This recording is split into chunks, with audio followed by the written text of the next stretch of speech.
रामकृष्ण हरी. कटेवरी हात विटेवरी उभा तोच जगाचा पोशिंदा. आणि याच पंढरीत याच भाविकांसाठी सागर डेव्हलपर्स घेऊन आले आहेत भव्य ओपन प्लॉट प्रकल्प, ते सुद्धा दर्शन रांगेच्या अगदी जवळ. इथे पाठीमागे आहे दर्शन बारी. नगरपालिका हद्दीतील नियोजित आराखड्यातील 50 फूट डीपी रोड.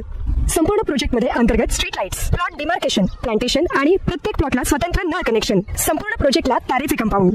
ज्येष्ठ नागरिकांना बसण्यासाठी बेंचेस. चला तर मग आत्ताच बुक करा मठासाठी किंवा आपल्या हक्काच्या घरासाठी आपल्या हक्काचा प्लॉट, तेही अगदी माफक दरात. सांगली जिल्ह्यामधील सांगलीच्या कुपवाड नगरमधील प्रकाश नगरमध्ये एकता कॉलनीत रात्री पती अनिल लोखंडे झोपल्यावर त्यांच्या पत्नीने त्यांची हत्या केली होती. दोघांनी 23 मे 2025ला लग्न केलं होतं. लग्नानंतर 17व्या दिवशी पत्नी राधिका हिने त्यांच्या डोक्यात कुऱ्हाड घालून त्यांची हत्या केली.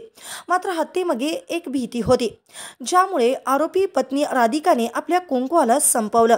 आणि लोखंडे हा गवंडी म्हणून काम करत होता. त्याचे आधीच लग्न झाले होते. त्याला 2 मुली होत्या. त्या मुलींची लग्न झाली असून पहिल्या पत्नीचे कर्करोगामुळे निधन झाले होते. त्यामुळे जेवणाचे हाल होत असल्याने अनिलने राधिकासोबत लग्न करण्याचा निर्णय घेतला होता. राधिकाला जन्मापासूनच गर्भपिशवी नव्हती. ही गोष्ट अनिललाही माहीत होती. 10 जूनला वटपौर्णिमेला राधिकाला अनिल याने त्याच्या मावस भावाच्या घरी सोडले होते. संध्याकाळी त्याला तिने आणायला गेला आणि घरी घेऊन आला. त्यावेळी त्यांनी शरीर संबंध ठेवण्याची मागणी केली.